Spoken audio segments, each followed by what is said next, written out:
মার্কিন president Donald Trump বলেছেন, ইউক্রেনের প্রেসিডেন্ট ভ্লাদিমির জেলেনস্কি চাইলে তার দেশ রাশিয়ার সঙ্গে যুদ্ধ অবিলম্বে থামাতে পারে, তবে এর জন্য ইউক্রেনকে ক্রিমিয়া ফিরে পাওয়ার আশা পরিত্যাগ করতে হবে এবং ন্যাটোতে যোগ দেওয়ার সুযোগও থাকবে না। ট্রাম্প এই মন্তব্য করেছেন জেলেনস্কির সঙ্গে হোয়াইট হাউসে বৈঠকের কয়েক ঘন্টা আগে।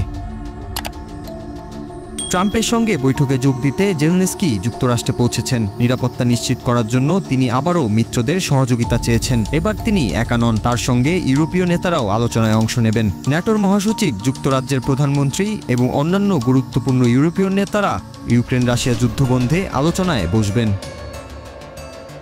এই বৈঠকটি ঘটছে আলাস্কায় রুশ প্রেসিডেন্ট ভ্লাদিমির পুতিনের সঙ্গে ট্রাম্পের সাম্প্রতিক বৈঠকের 2 দিন পর। তখন ট্রাম্প সামরিক যুদ্ধবিরতির পরিবর্তে স্থায়ী শান্তি চুক্তির আহ্বান জানিয়েছিলেন। রাশিয়া ইউক্রেনের ন্যাটোতে যোগদানের প্রস্তাবের বিরুদ্ধে অবস্থান নিলেও কূটনৈতিক সূত্র বলছে, কিছু শর্ত মেনে ট্রাম্প জেলেনস্কিকে শান্তি চুক্তির পথে চাপ দিতে পারেন।